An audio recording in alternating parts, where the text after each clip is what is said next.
सुप्रभात। कक्षा 10 के सभी विद्यार्थियों का मेरे इस चैनल एम एजुकेशन जोन में स्वागत है। तो विद्यार्थियों, आज पुनः एक बार फिर मैं आप लोगों के सामने उपस्थित हुआ हूँ आपकी पाठ्य पुस्तक क्षितिज भाग 2 का जो तीसरा अध्याय है देव, वह लेकर। आज के इस वीडियो के माध्यम से हम देव का जीवन परिचय जानेंगे और साथ ही उनका जो सवैया है और जो आपकी पाठ्य पुस्तक में 2 कवित्त दिए हुए हैं उनका भावार्थ जानेंगे। तो चलिए शुरू करते हैं आज का ये वीडियो देव के जीवन परिचय के साथ। तो विद्यार्थियों, देव कवि। देव का जन्म इटावा, उत्तर प्रदेश में सन 1673 में हुआ था। इनका पूरा नाम देवदत्त द्विवेदी था। आप जरूर याद रखिएगा, देवदत्त द्विवेदी। इनके कई आश्रयदाताओं में एक आजम शाह, जो कि मुगल सम्राट औरंगजेब के पुत्र थे, वो भी थे। देव को सर्वाधिक संतोष व सम्मान उनके एक आश्रयदाता भोगीलाल से मिला। तो विद्यार्थियों, कई ऐसे राजा थे जिनके दरबार में देव कवि को आश्रय मिला हुआ था, वहां पर ये रचनाएं किया करते थे। लेकिन जो देव थे उन्हें सर्वाधिक संतोष और सम्मान किसने दिया? उनके एक आश्रयदाता भोगीलाल ने। भोगीलाल ने इनकी कविता पर रीझ कर लाखों की संपत्ति दान की। तो देख सकते हैं कि जो भोगीलाल जी थे, इनकी कविताओं से कितना वे प्रभावित हुए।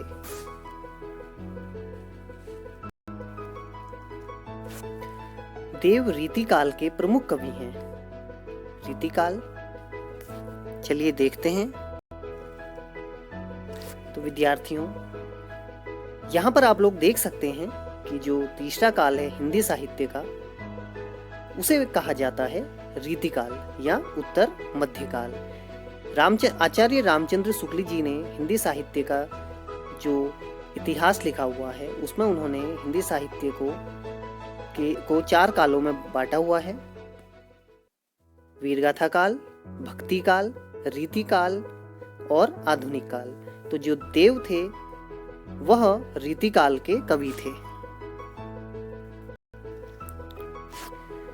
रीतिकालीन रचनाओं में दरबारी संस्कृति का चित्रण अधिक हुआ है। तो विद्यार्थियों, जैसे आपको पहले भी बताया कि जो देव थे वे कई राजाओं के यहाँ उन्होंने आश्रय लिया हुआ था, तो इनकी रचनाओं में भी उसका हमें प्रभाव दिखाई देता है। देव के काव्य की प्रमुख विशेषताएं आलंकारिकता और श्रृंगारिकता है, यानी कि अलंकारों का और जो श्रृंगार है उसका बहुत ज़्यादा इनकी जो काव्य है उसमें वर्णन मिलता है।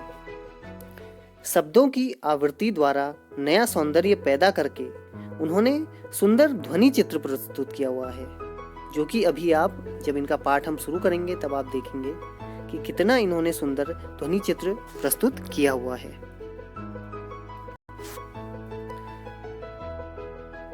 प्रमुख रचनाएं।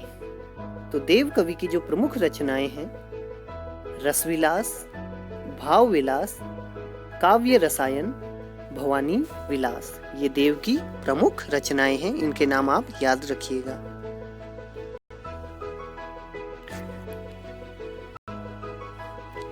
तो विद्यार्थियों, सर्वप्रथम हम शुरू करेंगे सवैया देव का।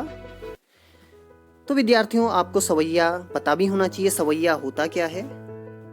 तो विद्यार्थियों, जो सवैया होता है काव्य में, यह भी एक छंद होता है, छंद का एक रूप है। सवैया छंद में 4 चरण होते हैं या 4 पंक्तियां होती हैं, जैसा आप लोग यहाँ देख सकते हैं, 1, 2, 3 और 4। दूसरा जो सवैया छंद होता है, इसके प्रत्येक चरण में या प्रत्येक पंक्ति में 22 से लेकर 26 तक अक्षर होते हैं। अगर आप गिनेंगे तो 22 से लेकर 26 तक ही आपको ये मिलेंगे। चलिए एक बार गिन लेते हैं। 1, 2, 3, 4, 5, 6, 7, 8, 9, 10, 11, 12, 13, 14, 15, 16, 17, 18, 19, 20, 21, 22, 23। तो आप लोग देख सकते हैं कि 23 हैं पहली पंक्ति में। तो ऐसे ही बाकी पंक्तियों में भी होते हैं इसमें। तो उम्मीद है आप समझ गए होंगे सवैया। चलिए शुरू करते हैं इन सवैयों का अर्थ। तो एक बार हम इसका पहले वाचन कर लेंगे।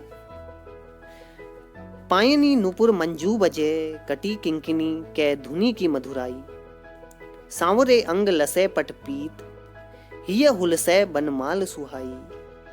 माथे किरीट बड़े दृग चंचल, मंद हंसी मुख चंद जुनहाई। जय जगत मंदिर दीपक सुंदर, श्री बज दूल्हा देव सहाई। कितनी अच्छी बात, कितनी अच्छे तरीके से श्री कृष्ण की सुंदरता का वर्णन किया है यहाँ पर कवि ने। चलिए देखते हैं इसका अर्थ। तो पहली पंक्ति शुरू करते हैं। देव कवि कहते हैं, जो कृष्ण है, पायनी नुपुर मंजू बजे।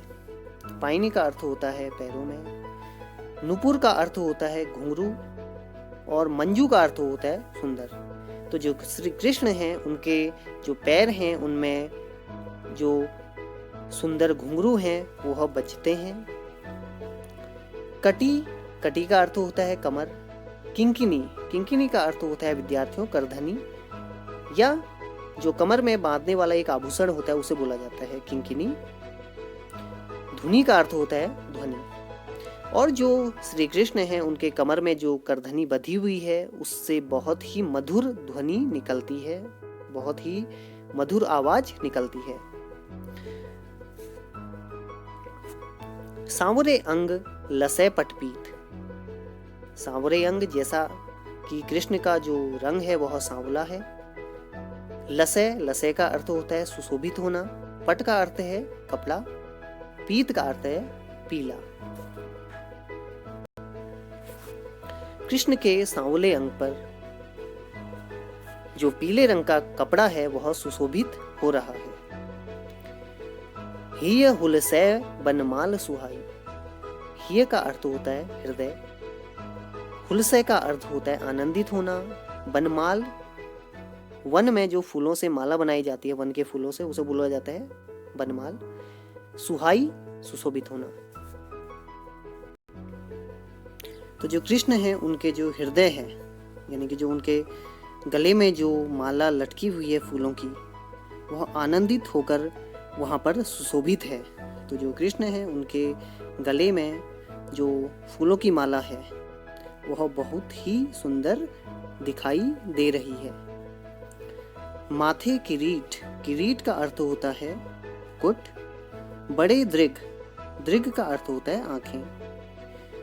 तो जो कृष्ण है उनके माथे पर क्या है, किरीट या मुकुट है, जैसा आप लोग ये चित्र में देख सकते हैं। बड़े दृग चंचल, और जो उनकी आंखें हैं वे बहुत ही चंचल हैं, आकार में बड़ी हैं, जिससे कि कृष्ण की सुंदरता और बढ़ जाती है। मंद हंसी मुख चंद जुनहाई, और जो कृष्ण हैं उनकी जो हंसी है बहुत मंद, वह मुस्कुरा रहे हैं, हंसी उनकी बहुत मंद है। मुख चंद जुनहाई, और जो कृष्ण का मुख है वह चंद, चंद यानी कि चांद। जुनहाई का अर्थ होता है चांदनी। तो जो चांद की चांदनी होती है, रोशनी होती है, उस चांदनी की तरह कृष्ण का जो मुंह है वह चमक रहा है जब वह मंद मंद हंसते हैं। जय जग मंदिर दीपक सुंदर। जय जग मंदिर दीपक सुंदर। अंत में देव कहते हैं कि कृष्ण को देखकर ऐसा लगता है, उनके सौंदर्य को देखकर ऐसा लगता है, जय जग मंदिर दीपक सुंदर, जैसे यह संसार एक मंदिर है और कृष्ण उसमें उस मंदिर के एक दीपक हैं। तो इस तरह जो देव कवि हैं वह कृष्ण की प्रशंसा यहाँ पर करते हैं। श्री बज दूल्ह देव सहाई, और यहाँ पर देव कहते हैं कि जो कृष्ण है वह ब्रज के दूल्हे के समान हैं, दिखाई देते हैं, दूल्हे के समान जैसा उनका पूरा सौंदर्य दिखाई देता है। देव सहाई, और जो श्री कृष्ण है, प्रभु श्री कृष्ण, वह सबकी क्या करते हैं, सहायता करते हैं। तो विद्यार्थियों, इन पदों में यह जो सवैया आपने पढ़ा, श्री कृष्ण की सुंदरता का पूरा वर्णन किया गया है। जितने भी यहाँ पर कठिन शब्द हैं उनके अर्थ शब्दों के नीचे लिखे हुए हैं, आप इन्हें एक बार और देख लीजिएगा। चलिए देखते हैं देव का अगला कवित्व। तो विद्यार्थियों, इस कवित्व में कवि देव ने वसंत ऋतु का बहुत ही मनोहारी वर्णन किया हुआ है। इस कवित्व में जो वसंत ऋतु है, जिसे ऋतुराज भी कहा जाता है, जिस ऋतु में धरती हरी भरी हो जाती है, फूल खिलने लगते हैं, उस वसंत ऋतु को यहाँ पर कवि ने जो कामदेव हैं, जिन्हें की शास्त्रों में प्रेम का देवता माना जाता है, उनके पुत्र के रूप में यहाँ पर वर्णित किया हुआ है।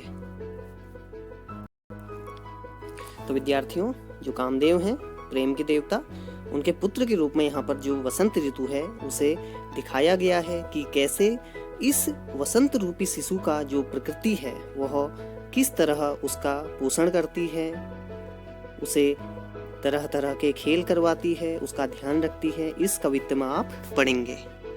चलिए शुरू करते हैं। तो विद्यार्थियों, कवि कहते हैं, डार द्रुम पल्लना बिछौना नव पल्लव के। तो डार, जैसा कि आप लोग यहाँ पर देख सकते हैं, यहाँ पर इसके अर्थ भी लिखे हुए हैं, इससे भी आप इसको समझ सकते हैं। तो डार जो पेड़ की डाल होती है, टहनी होती है। द्रुम का अर्थ होता है पेड़। पलना का अर्थ होता है जो पालने वाला होता है, जो झूला भी कहा जाता है जिसे। तो यह जो बालक है, वसंत ऋतु रूपी बालक, तो पेड़ की जो डालियां हैं उसके लिए झूले के समान है। बिछौना नव पल्लव के, और जो उसका बिछौना है, जो बिछाया जाता है शिशु को सुलाने के लिए, तो यह बिछौना किस चीज का है? नव पल्लव के। जो नए नए पत्ते खिले हुए हैं पेड़ के बसंत ऋतु में, वह इस शिशु का बिछौना है।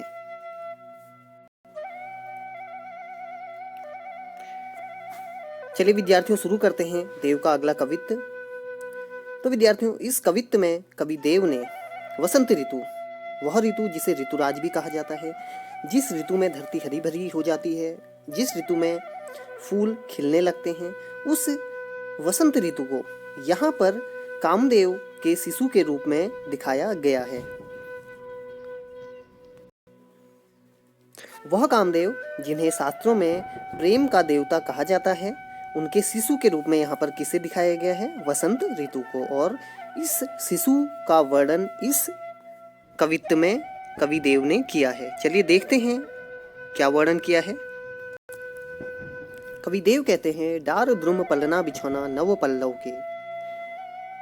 डार द्रुम, डार का अर्थ होता है डाली, द्रुम का अर्थ होता है पेड़, पलना बिछौना, पलना मीन्स झूला, बिछौना बिछाने वाला, नव पल्लव के, नव पल्लव होते हैं नए पत्ते, जो बसंत ऋतु में नए पत्ते पेड़ों पर आते हैं।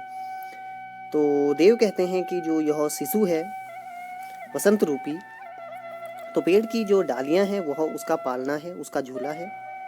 बिछौना नव पल्लव के, और जो नई नई पत्तियां खिली हुई हैं वह इस शिशु का बिछौना है, जो नीचे से बिछाया जाता है शिशु को सुलाने के लिए।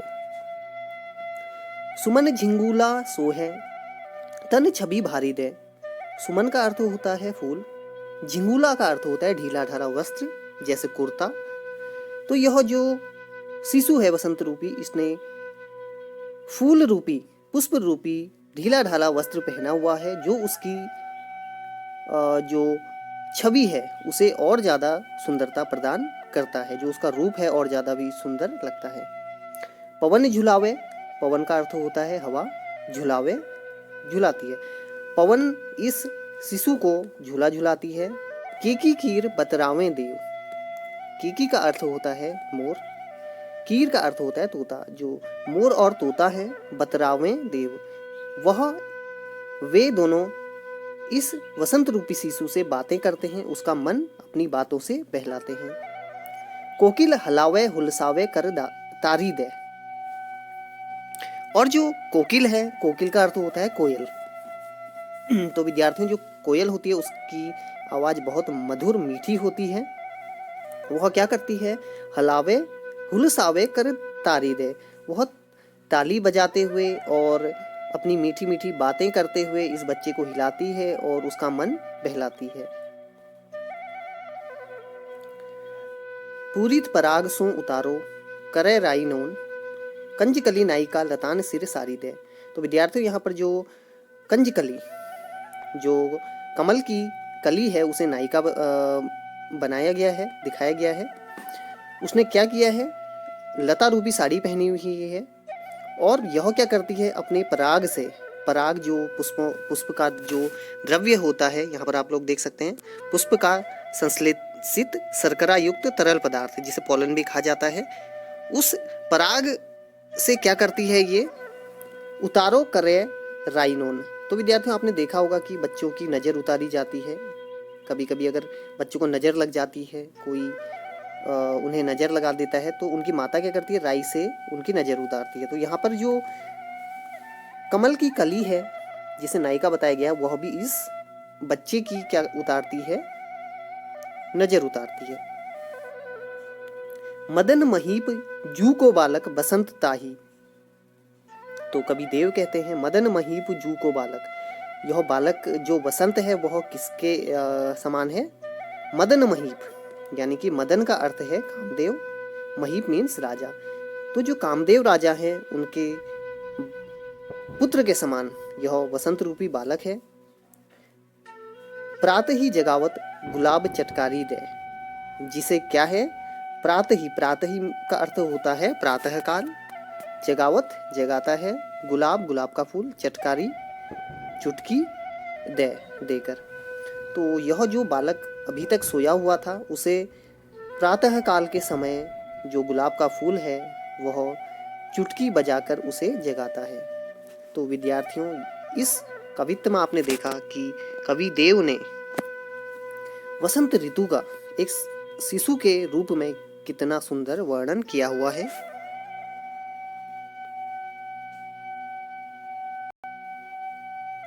चलिए देखते हैं अगला कवित्व। तो विद्यार्थियों इस अगले कवित्व में कवि देव ने चांदनी रात का बहुत ही मनोहारी वर्णन किया हुआ है। चांदनी रात, जैसा कि आप लोग जानते होंगे, जब चांद अपने पूर्ण सौंदर्य पे होता है। इस पिक्चर में आप देख सकते हैं कि जो चांद होता है अपनी चांदनी कैसे पूरी धरती पर फैलाता है। हर तरफ चांद की जो चांदनी की सफ़ेदी होती है फैल जाती है, उसका प्रकाश फैल जाता है। तो इसी चांदनी रात का कवि देव ने भी वर्णन किया है।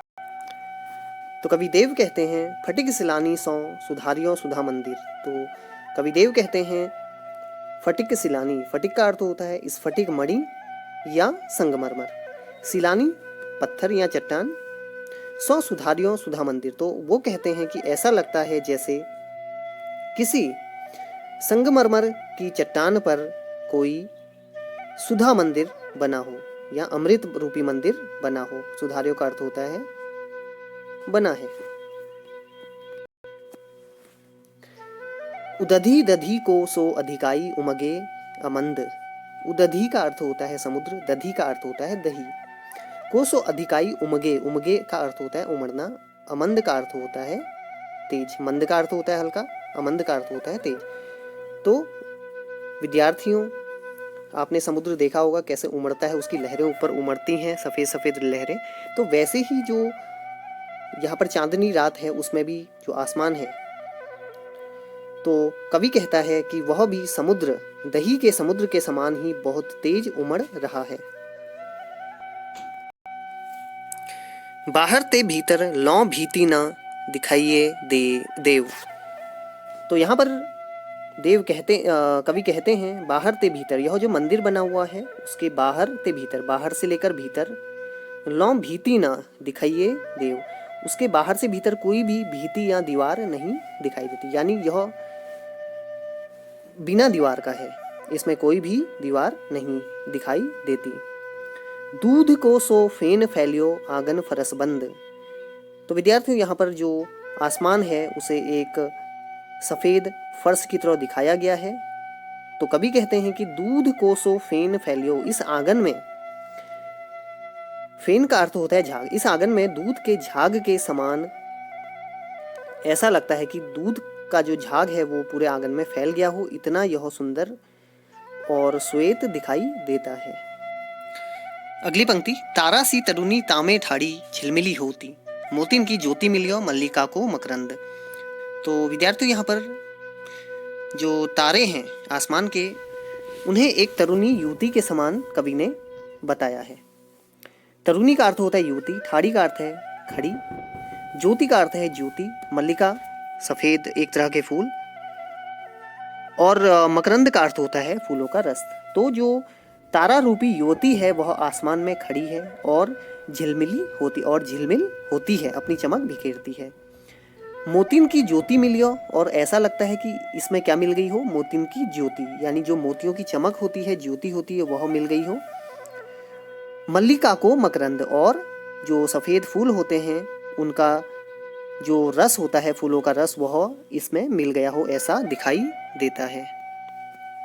आरसी से अंबर में आभासी उजारी लगे। आरसी का अर्थ होता है आईना, अंबर का अर्थ होता है आसमान, आभा का अर्थ होता है चमक, उजारी का अर्थ होता है उज्जवल।